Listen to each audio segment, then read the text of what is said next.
Everyone mocked her strange tattoo, until a Navy SEAL commander walked in, stood at attention, and saluted.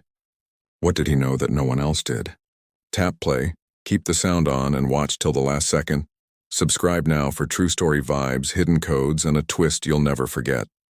Comment respect if the salute got you. Like to boost the story. Subscribe for more faceless, heart-pounding narratives every week. They said the ink was ugly. They said it was nonsense. They said it looked like a mistake that found a home on skin. Natasha Mitchell didn't argue. She kept walking. The road to the bus stop was a brown ribbon, cut by small stones and old tire marks. The town's dust clung to her sneakers like it had chosen her. Small, stubborn, and sticky. Her watch ticked once and quit. Its glass was cracked like a spider froze mid-leap.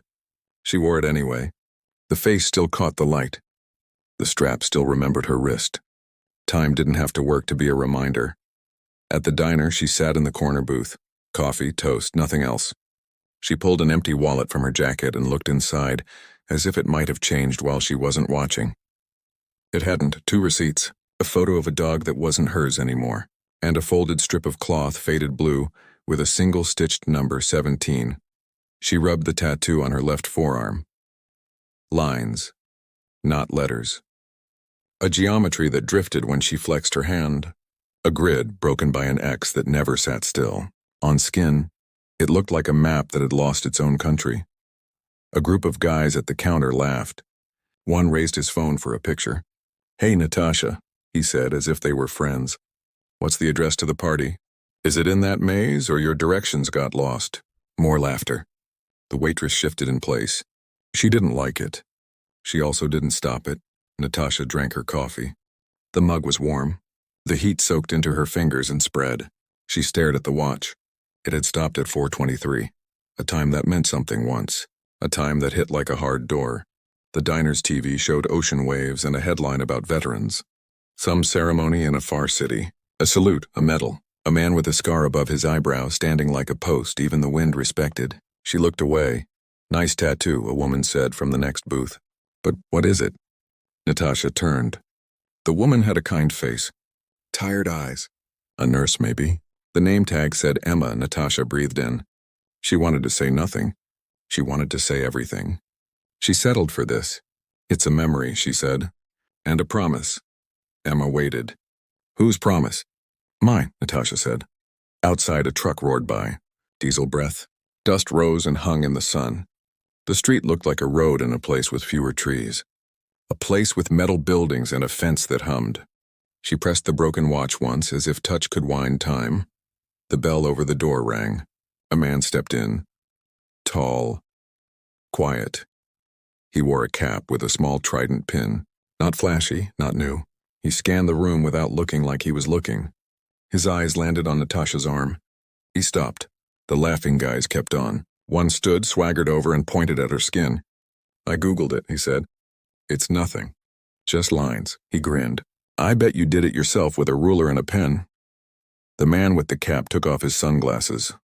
The room changed. It wasn't fear, not yet. It was awareness, like when a power line buzzes louder right before a storm. He walked straight to Natasha's table. He didn't ask permission. He sat down, close enough to smell the salt on his jacket. He looked at the tattoo. He didn't smile. He didn't frown. He said softly, "Where did you get that, ma'am?" She could lie. She could say a shop, a city she'd passed through and left behind. Instead, she said north of the water, south of the wire. His mouth moved, almost a smile. "Copy," he said. He set his hand on the table. His knuckles were a map of small accidents. He wore no ring. He wore a watch without numbers. The guy who'd been pointing at her leaned in. "Hey, buddy," he said. "We're in the middle of a joke here." The man with the cap didn't look up. "Yes," he said. "I heard." His voice held something like sleep that never came. Emma hovered with the coffee pot. She looked worried. She looked like she recognized the silence around certain men, the kind that follows them like trained dogs. The man tapped Natasha's broken watch. 04:23, he said.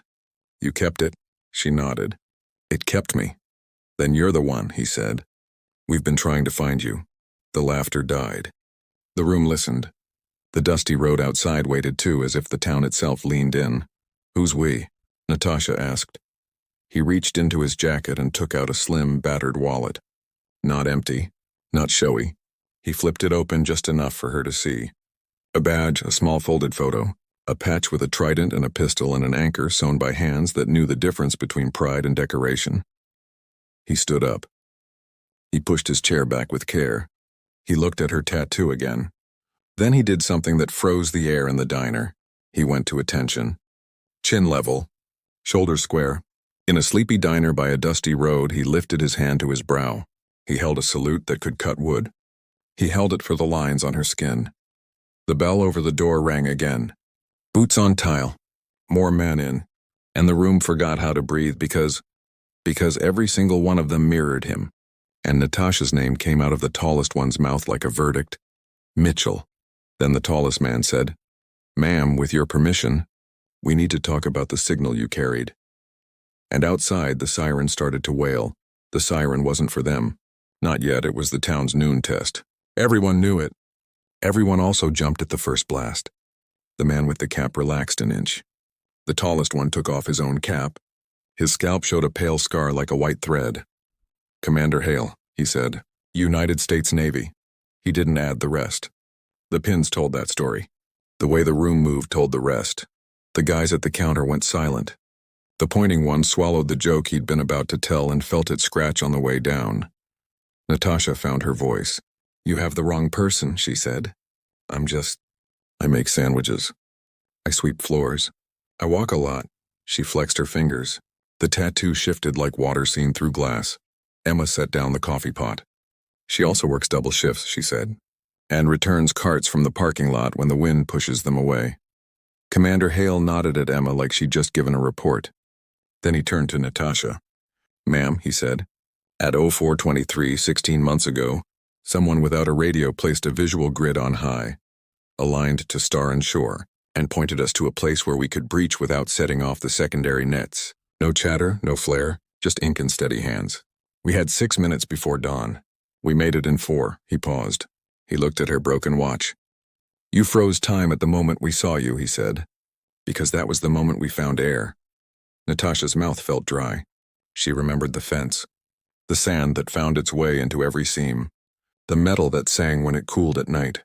She remembered a girl who could count and a guard who drank too much tea. She remembered water that looked like oil until it broke into little knives. She remembered a boat with its lights off passing like a black thought. Emma stared. The pointing guy blinked. One of the men at the door rubbed his eyes with the heel of his hand, the way exhausted people do when they are trying not to cry.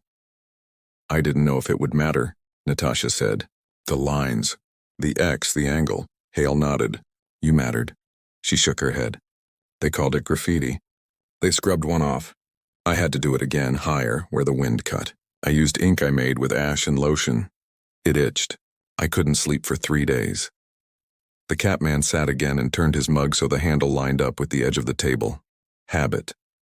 "That grid was a back door," he said. "Who taught you that?" Natasha reached for the empty wallet as if there were answers inside it now. She unfolded the blue strip. 17, she slid it across the table. "He did," she said. The men went still. Hale picked up the cloth and then put it down very gently. 17, he said. He could have meant a number. He could have meant a friend. Natasha watched the cloth the way you watch a bird you're not sure you want to scare away. "It was on his sleeve," she said. "He lost it. I found it in the dirt, stuck to a thornweed. I kept it. I thought, if he came back, I could return it. If he didn't, I could remember him." "What did he look like?" Hale asked. "Like he had run up a mountain and then decided the mountain wasn't enough." Hale didn't smile. "That sounds like him." Emma took a breath. "Who is him?" Hale's jaw moved like he was tasting a hard word. "Petty Officer First Class Jonah Reyes," he said. "Team 7, Element Bravo, call sign Ledger. He never left a balance unsettled." The Catman added, "We went in for 13. We brought out 15. His eyes held a ghost. "Ledger was the reason we got the extra 2. Natasha's fingers found her broken watch. She turned the crown. It didn't move. "He told me to wait for the second tide," she said. "He said the first one was loud, the second one was honest. He taught me to count in the dark.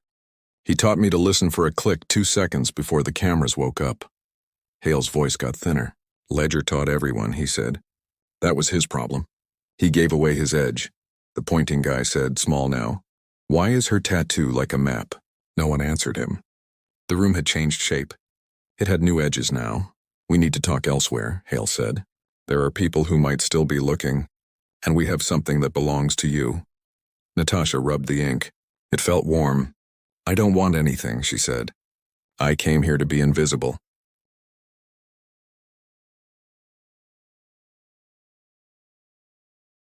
The town is simple. The road is dusty. I can walk it without thinking. Hale looked at the door. Invisible is the first thing that disappears when truth arrives. He nodded at the cap man. Pay the check. The man left 3 bills under the sugar tray. He didn't count. He knew it was enough. Emma leaned close. Do you want me to call someone for you? Natasha shook her head. There's no one to call. Outside, the noon siren cut off mid-wail. Then a second siren started, sharp and fast. Not a test. Emma's face went white. That's the plant, she whispered. The chemical plant. Hale's head turned. What's downwind? Emma swallowed. The school. The cap man was already moving. Hale looked at Natasha. You coming? No, she said without meaning to. Fear spoke. It wore her throat like a borrowed coat. Hale looked at the tattoo. Ledger would want you in the truck. She closed her empty wallet and slid it into her jacket. She stood. The broken watch flashed once in the sun from the window. She nodded. Let's move, Hale said. They barreled into daylight. Heat hit them like a hand. The town's main street was crooked but short. A line of dust lifted behind the black SUV like smoke. The plant stood beyond the creek where the wind made a tunnel between storage tanks. Something had gone wrong. You could hear wrong in the way the birds were suddenly not there. Hale drove like a man who had learned on roads where people shoot at cars. Emma's compact sedan trailed because she wouldn't not go. At the creek bridge, a pickup blocked the way. The driver shouted about a gate. The gate was new. The key was missing. Hale stepped out. He looked at the hinges. He looked at the lock. He didn't swear. He just said quietly, time. Natasha touched her watch. Or 4:23 forever. She stared at the fence. She saw the angle. The grid lived in her bones now. There, she said. She pointed to the left where the creek undercut the bank. 2 feet down. We crawl. Hale didn't ask how she knew. The cap man was already on his belly in the weeds. They slid beneath the fence as the wind shifted. It brought a smell that burned the back of the throat. They ran. The school bell began to ring like a heart trying to leave a chest. The first kid spilled onto the playground, confused, bright, loud, and a white cloud lifted over Tank 3 like a ghost clearing its throat. Down, Hale shouted. Get them inside masks if you have them. Emma sprinted for the door like someone had just told her one of those kids was her own. The cap man grabbed a valve wheel and spun it the wrong way once, then the right way, then put his whole life into the next turn. Natasha stood still for half a second. The tattoo on her arm prickled. The lines meant more than memory here. They arranged the scene into forces and vectors. They told her where to run if she wanted to be useful. She ran up the service stairs, past a sign that said authorized personnel only. Her breath was a drum. Her hands found another wheel. She twisted. It screamed, then moved. Heat arced off metal like a sound you couldn't hear but felt. Below, Hale looked up. Mitchell! He shouted, Hold! She didn't. She pulled and pulled until her palms burned. The broken watch bit her wrist. The cloud shuddered. It thinned, like fog remembering it was only water. Something snapped. The wheel spun free in her hands. She fell backward. On the ground, in the shadow of Tank 3, a shape stepped out from behind a ladder. He wore a hat low. He wore a smile that had no humor in it at all. He called up to her, calm and clear, in a language she hadn't heard since the fence in the sand.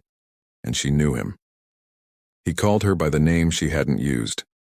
The one written on a rough note card shoved in her shoe 2 borders ago. The one she burned in a sink behind a bus station, watching the ash curl like black petals. He said it like a joke he wanted to share. Natasha froze on the metal steps. The sound of her name in his voice was a rope thrown backward through time. He didn't pull. He just waited to see if she would grab it. Hale shouted again. The wind swallowed the rest of his words. The children were inside now. The bell was still ringing, but softer, like it was tired of its own panic.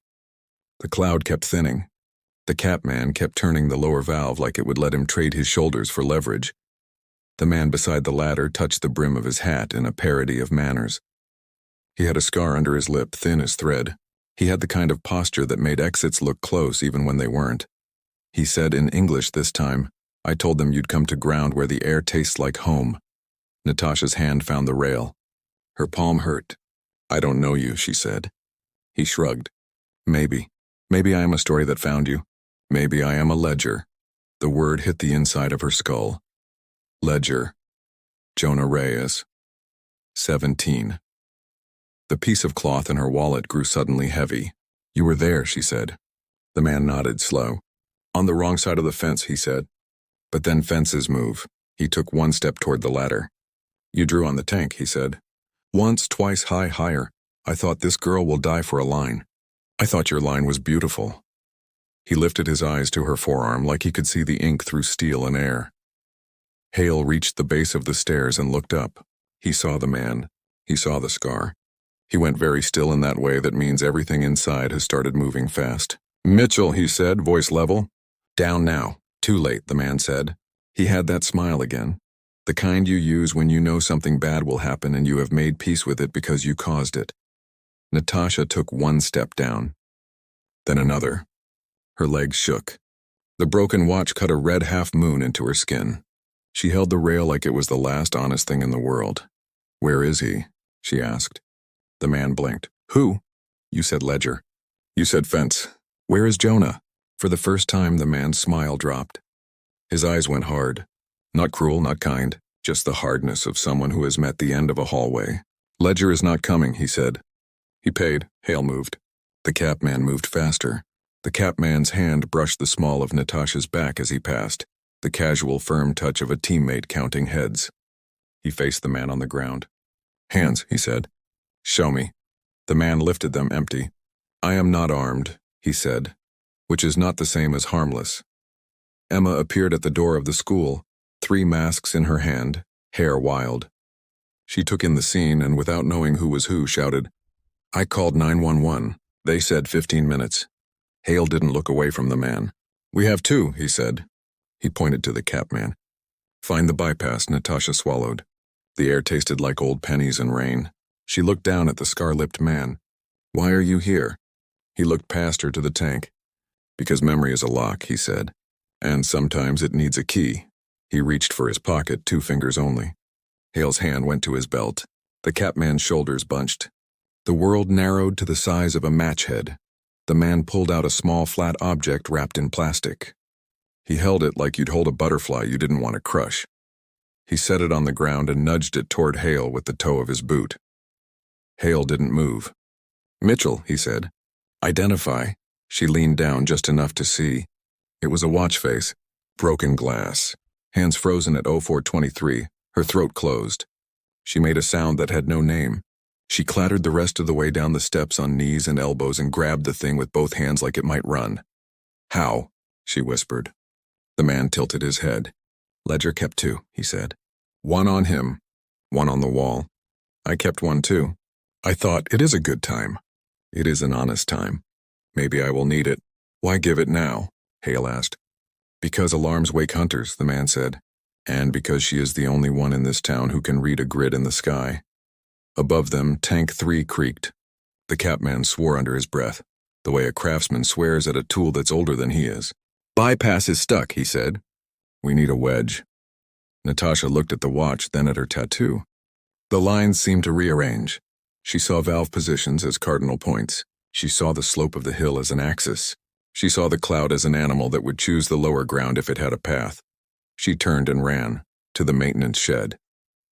To the room that smells like oil and lost screws. She found a pry bar and a block of wood. She ran back. The broken watch dug deeper. The scar-lipped man stepped aside. He watched her like someone watches a game where the rules are written in a language he half remembers. She jammed the wood under the bypass handle. She leaned her weight. Nothing. Hale put his shoulder next to hers. The Catman stacked in. 3 bodies, 1 push. The handle moved, then jumped free so sudden they all fell sideways. The pipe shuddered. The cloud snapped thin as lace and then shredded in the wind. The air tasted better. Not good. Better. The school bell stopped. You could hear a child cry, one voice small and high. You could hear Emma answer, calm and sure. You could hear the town remember how to make ordinary sounds again. Hale closed his eyes for one long blink. When he opened them, the scar-lipped man was gone. North fence, the cap man said, already moving. Let him, Hale said. His voice was gray as ash. We got what we needed. What did we get? Natasha asked, breathless. Hale looked at the watch in her hand, then at the lines on her arm. Proof, he said. And a reason to stop hiding. Natasha's stomach turned over. She thought of the diner, the pointing guy, the laugh that felt like a small knife. She thought of the dusty road that had seemed safe because it had no surprises. She looked at the school windows where small faces pressed against the glass. She looked at Emma, who was smiling and crying at the same time.